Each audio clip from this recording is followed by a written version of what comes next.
এই কারণে হয়তো নিজের বাপমার লগে মানুষে যেরকম করে আমিও এই করছি, অন্যায় করিয়া হালাইছি। বাপমা মরণের পরে যাইয়ে উঠছি,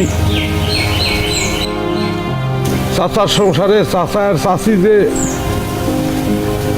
অত্যাচারটা করছে আমার উপরে, হ্যাঁ কি করবো। ছোটকালে একলা একলা কামতাম, আর মনে হইতো কবে যে এই চাচার সংসারে তুমি উদ্ধার পাবো, মুক্তি পাবো। আমি আমার মুক্তিটা আব্বা আপনিই দিয়েছিলেন, আপনি আমারে ঘর জমাই করিয়ে আনছেন। কিন্তু আব্বা আমার মনের মধ্যে একটা ডর ঢুকিয়ে গেছে। আমার সবসময় মনে হইতো চাচার সংসার অত্যন্ত মুক্তি পাইছি, কিন্তু এখন তো যদি আমার গেড়ি ধরিয়ে বাইট করিয়ে যাচ্ছে, যাবো অনেক কই এর বাদ নেই।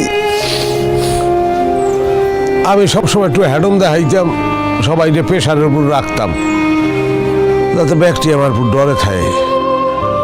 কিন্তু আমি অন্যায় করছি, আমি আসলেই অন্যায় করছি আব্বা। আমি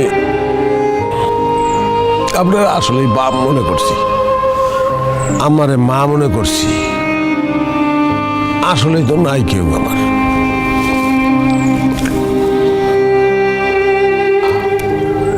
গেলাম, আমি দোয়া করি। কাশেম, আমারে তুই চলে যাবি, আমারে তুই যাস না কাশেম, তুই কোথাও যাবি না। না দাদি, আমি চললেই যাই। আমি একটা বাইরে আছি, আমার এখন থাউন ঠিক হইবে না। আমি থাকলে সবাই খেতে হইবে, সবাই ডিস্টার্ব আমি করতে চাই না। আমি যাই না, এই বাড়ি আমার, এই বাড়ি ছেড়ে কাশেম কোথাও যাইব না। না যাই আমি, আপনি কইলে কি হইবে। কাশেম, আম্মা বলছে, তারপরে যাইতেছো কেন? যাও, ঘরে যাও।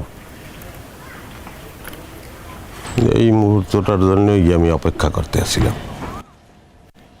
কি করবা কি আব্বা? আব্বারে বোঝো, হ্যাঁ চরিত্র হইল জুনা নারিকেলের মতো, বাইরে শক্ত ভিতরে নরম।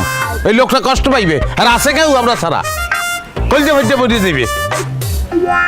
খালি আপনার কথা চিন্তা করি আব্বা, গেলাম না, থাকতেই যাই।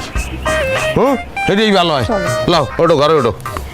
আমি বুঝলাম না, আমার এই লাগেজ কেনা নেবে, লাগেজ? আমি গইবার জামাই।